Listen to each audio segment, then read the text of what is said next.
Nangaye, du nouveau à Kinshasa, place Yassur, des amoko na immeuble Emma, des arabes normes, standard, international, et Koyamba, Batunyoso, en famille, en couple, salon VIP. Et salle à manger, salle de bain confort et magistrale et des chambres à coucher, cuisine Kafou. Sécurité, ils ont assuré. Connexion internet illimitée, Facebook, TikTok, WhatsApp. Et à Ophélie, groupe électrogène 24h/24h. Courant et Kindakate. Na immeuble Emma. Notre adresse dans la commune de Kalamou, quartier Yolosi, avenue Balinga, numéro 9. Soyez les bienvenus. Immeuble Emma.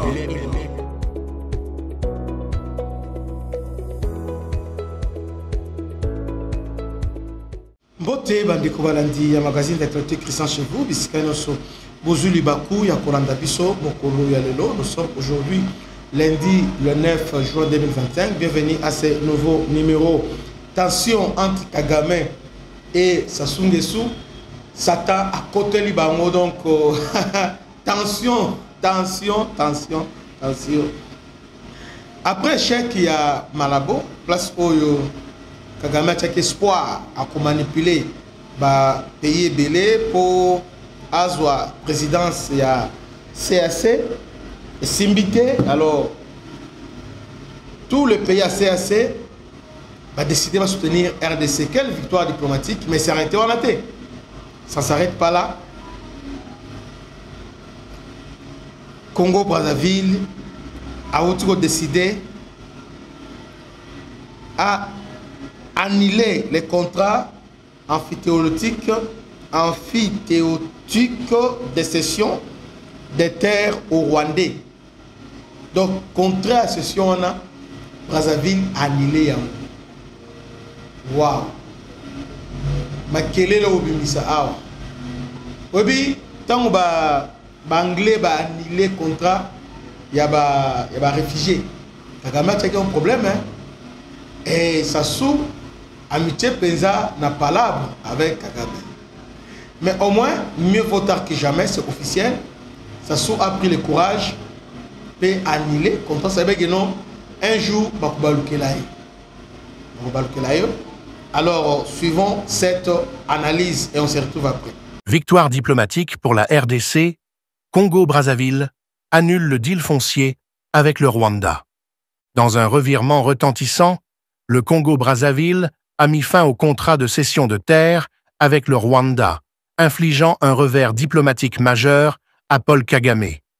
Ce retrait, arraché sous la pression populaire et géopolitique, est une victoire stratégique pour la République démocratique du Congo et son président Félix Tshisekedi, dans un contexte régional tendu. Découvrez pourquoi cette décision change la donne et affaiblit l'agenda expansionniste du régime rwandais dans la région. Depuis plusieurs années, Paul Kagame s'est forgé une réputation de maître en manœuvres géopolitiques souterraines, souvent sous couvert de projets économiques ou d'accords de coopération. L'exemple le plus frappant fut le fameux contrat signé avec le Congo-Brazzaville, censé permettre au Rwanda de développer une activité agricole sur une superficie colossale de 12 000 hectares dans la région de Malébou, située à seulement quelques dizaines de mètres du territoire de la RDC. Officiellement, il s'agissait d'un bail amphithéotique de 20 ans, attribué à Crystal Ventures, le bras économique du Front patriotique rwandais. Officieusement, c'était une tentative déguisée d'implantation militaire avancée contre la RDC.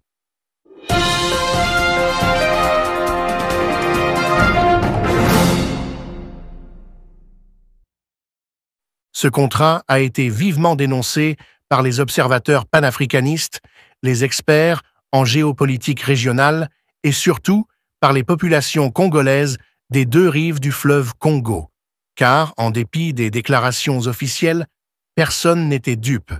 Le Rwanda n'a ni les ambitions agricoles affichées, ni la transparence qu'exigerait un tel projet. Ce que le régime de Brazzaville tentait de présenter comme un partenariat économique n'était en réalité qu'un cheval de Troie destiné à installer une base arrière pour le régime de Kagame à quelques mètres de Kinshasa. L'indignation populaire, tant en RDC qu'au Congo-Brazzaville, a joué un rôle décisif. Des voix se sont élevées dans la société civile, dans les milieux intellectuels et même au sein de certaines institutions parlementaires de Brazzaville pour dénoncer un accord jugé dangereux, opaque et humiliant pour la souveraineté congolaise. Ce tollé a fini par forcer la main au pouvoir de Denis Sassou Nguesso. Officiellement, l'argument présenté est le non-respect des délais d'exécution par la partie rwandaise. Mais en réalité, il s'agit d'un désaveu politique cinglant envers Paul Kagame. Et ce n'est pas une première. Ces derniers mois, le Rwanda accumule revers sur la scène diplomatique africaine et internationale. Après la suspension de plusieurs projets de coopération par des pays africains méfiants et la publication de rapports accablants comme ceux de Michaela Wrong et NBC News mettant en lumière l'agression rwandaise contre la RDC à travers le M23 et l'AFC, cette résiliation marque un nouveau coup dur. Kagame, qui se voyait en chef d'un empire sous-régional, voit aujourd'hui ses ambitions s'effondrer, les unes après les autres. Félix Tshisekedi et son gouvernement, malgré les multiples tentatives de déstabilisation, mènent une diplomatie de vérité, une diplomatie qui ne cède pas à la manipulation, ni à l'hypocrisie silencieuse qui a si longtemps permis à Kagame de se faufiler entre les lignes. Sous l'impulsion de Tshisekedi, la RDC a haussé le ton face aux projets expansionnistes du Rwanda et a mobilisé non seulement les institutions nationales, mais aussi les consciences panafricaines. Les pressions exercées discrètement sur Brazzaville ont porté leurs fruits. Tshisekedi n'a pas eu besoin d'agiter les armes ou de proférer des menaces. La vérité et la mobilisation populaire ont suffi. Cette annulation est aussi une preuve que l'influence régionale du Rwanda est en net déclin. Ce que Kagame tente de construire par la force, la ruse et la corruption s'effondre au contact de la résistance citoyenne et diplomatique. Aujourd'hui, c'est le Congo-Brazzaville qui rompt un accord de 12 000 hectares. Demain, ce seront peut-être d'autres pays africains qui sortiront du silence complice et dénonceront les agissements du régime rwandais. Nous allons maintenant développer cette analyse en profondeur, avec un récit structuré et détaillé de plus de 4000 mots, retraçant l'origine de ce contrat, les objectifs réels du Rwanda, les réactions de la population, les implications géopolitiques et surtout, pourquoi cette décision est une victoire historique pour la RDC et un signal d'alerte pour les autres pays africains face aux ambitions prédatrices de Kagame. Le contrat de bail amphithéotique entre le Congo-Brazzaville et le Rwanda n'était pas un simple accord foncier. Il s'agissait d'un maillon d'une chaîne bien plus vaste, révélant l'ambition sous-jacente du régime rwandais d'étendre son emprise stratégique sur l'Afrique centrale, en particulier sur la RDC.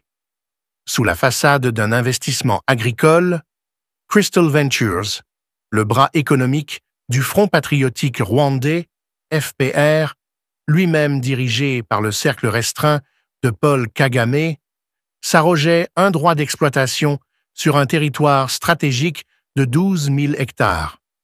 Mais ce que beaucoup ont compris, c'est que ce contrat ouvrait la porte à une implantation militaire déguisée à quelques kilomètres à peine de la capitale congolaise, Kinshasa. Pourquoi un tel projet dans cette zone frontalière sensible? Parce que, depuis 1996, la stratégie du régime Kagame a toujours été double. Guerre militaire d'un côté, expansion économique de l'autre. Là où ces soldats avancent, ces entreprises prennent racine. Là où ces entreprises s'implantent, ces espions et ces militaires prennent position. Ce fut le cas à Goma, à Bukavu, à Bunagana, et aujourd'hui, cela aurait pu être le cas à Malébou si le peuple et les élites éclairées du Congo-Brazzaville n'avaient pas tiré la sonnette d'alarme. Derrière l'image policée d'un partenariat agricole, les populations locales ont rapidement compris le danger, car aucun développement concret n'a suivi la signature du contrat. Aucune activité agricole sérieuse n'a été constatée sur les lieux. Pas de machines, pas de semences, pas de culture, juste un silence inquiétant et des allées et venues suspectes de ressortissants rwandais dans la région. Pendant 3 ans, le projet n'a été qu'un écran de fumée destiné à occuper le terrain. Et cela a fini par éveiller les soupçons jusque dans les rangs du Parlement congolais de Brazzaville. Les élus ont commencé à poser les bonnes questions. Pourquoi céder une telle étendue de terre à une puissance étrangère, et surtout à un pays en guerre avec notre voisin, la RDC? Pourquoi n'y avait-il pas eu de consultation populaire sur une question aussi cruciale? Pourquoi le gouvernement s'entêtait-il à dissimuler la véritable nature de l'accord? Ce sont ces interrogations légitimes, portées par une opinion publique de plus en plus alerte, qui ont poussé le gouvernement de Denis Sassou Nguesso à reculer. Ce recul, bien que tardif, marque un tournant. Il symbolise l'échec de la diplomatie d'influence du Rwanda dans la région. Et il confirme ce que Tshisekedi et ses alliés disent depuis des années. Kagame ne cherche pas la paix, il cherche l'expansion. Il veut étendre son influence au-delà de ses frontières, non pas par la coopération ou le commerce équitable, mais par l'infiltration, la manipulation et, lorsque nécessaire, la guerre par procuration. Le M23, l'AFC, et maintenant ses projets économiques suspects ne sont que les différentes faces d'une même stratégie. Et face à cette menace multiforme, la RDC ne peut pas rester passive. Elle doit, comme elle a commencé à le faire sous la présidence de Félix Tshisekedi, construire une diplomatie de rupture, offensive, claire et alignée sur ses intérêts stratégiques. Le président Tshisekedi a déjà démontré qu'il ne se laisserait pas dicter la conduite de son pays par les marionnettistes de la sous-région. En renforçant les liens avec des pays comme le Burundi, en obtenant le soutien des États-Unis sur la question des minerais stratégiques et en mobilisant les FARDC et les Wazalendo dans une guerre de défense nationale, il prouve que la RDC ne reculera pas. La résiliation de l'accord entre Brazzaville et Kigali est une validation de cette approche. Ce n'est pas uniquement une victoire diplomatique. C'est une reconnaissance tacite de la légitimité du combat du peuple congolais. Et cette victoire aurait été impossible sans la mobilisation citoyenne. Les intellectuels, les journalistes indépendants, les youtubeurs, les analystes, les simples citoyens ont joué un rôle crucial dans l'éveil des consciences. Les vidéos dénonçant le projet foncier se sont multipliées. Les campagnes de sensibilisation ont inondé les réseaux sociaux. L'indignation populaire a mis le régime de Sassou Nguesso devant ses responsabilités. L'information a circulé plus vite que la propagande et c'est cela qui a fait basculer la balance. Aujourd'hui, la leçon est claire. L'unité africaine ne doit pas servir de prétexte à l'impérialisme déguisé. L'intégration régionale, oui, mais sur des bases d'égalité, de respect mutuel et surtout de souveraineté. Et c'est bien ce que défend la RDC sous Tshisekedi. Cette souveraineté est sacrée. Elle ne se négocie pas dans les couloirs de Crystal Ventures ni dans les dîners feutrés de Kigali. Kagame, affaibli sur le plan militaire par la résistance farouche des FARDC et des Wazalendo, est désormais en déroute diplomatique. Après avoir été discrètement désavoué par les États-Unis, après avoir vu ses plans au Kenya et en Ouganda ralentis, après les révélations explosives de Michaela Wrong et de NBC News, le voilà abandonné par Brazzaville. Et ce n'est qu'un début. d'autres pays suivront, car les masques sont tombés. Mais la vigilance doit rester de mise. La RDC ne peut se contenter de célébrer cette victoire. Elle doit maintenant l'inscrire dans une stratégie plus large, bâtir une armée nationale forte, moderne, débarrassée des traîtres, structurée pour la défense territoriale, mais aussi prête à des actions offensives si nécessaire. Le temps des compromissions est révolu. Les infiltrés, les complices internes, les relais kabylistes qui sabotent les efforts du peuple doivent être écartés sans ménagement. Le président Tshisekedi, soutenu par une population de plus en plus mobilisée, a la légitimité pour continuer cette restructuration. Il a prouvé qu'il pouvait tenir tête à Kagame, qu'il pouvait mobiliser des partenaires internationaux crédibles et qu'il savait écouter la voix de son peuple. Ce sont là les marques d'un leadership lucide, déterminé et patriote. Quant au peuple congolais, qu'il soit de Kinshasa, de Kisangani, de Goma ou de Brazzaville, il sait désormais qu'il peut faire entendre sa voix. La souveraineté ne se quémande pas, elle s'impose. Et elle s'impose face aux dictatures, aux manipulations, aux trahisons. La fin de l'accord entre le Rwanda et le Congo-Brazzaville n'est pas une simple note diplomatique. C'est une victoire populaire, une avancée stratégique pour l'Afrique centrale, un coup d'arrêt au projet impérialiste du régime de Kigali et surtout un signal fort pour les autres nations africaines. On ne pactise pas avec ceux qui détruisent leurs voisins. C'est donc un nouveau chapitre qui s'ouvre, dans lequel la RDC, forte de sa résilience, de ses ressources humaines et naturelles et de son courage collectif, peut affirmer sa place de géant. Le Congo ne tombera pas. Le Congo résiste. Et plus que jamais, le Congo inspire. Poursuivons l'analyse en approfondissant les implications géostratégiques, les erreurs de calcul de Kagame et le rôle de la RDC dans la recomposition des équilibres régionaux. Le Rwanda, dans sa quête expansionniste, a longtemps surfé sur une image fabriquée de modèles de stabilité. Grâce à un marketing diplomatique bien rodé, soutenu par des partenaires étrangers complices, notamment au sein de certaines agences onusiennes, d'ONG internationales et de médias anglophones, Kigali s'est imposé comme un interlocuteur incontournable dans les processus de paix. Mais derrière ce vernis se cachait une réalité brutale. Le Rwanda ne joue pas pour la paix, mais pour l'hégémonie. Le projet de 12 000 hectares à Malébou en est une illustration parfaite. Ce territoire, à proximité immédiate de Kinshasa, représentait une position stratégique d'observation et potentiellement de lancement d'opérations militaires sous couvert de développement agricole. C'est exactement la même tactique utilisée à l'est de la RDC.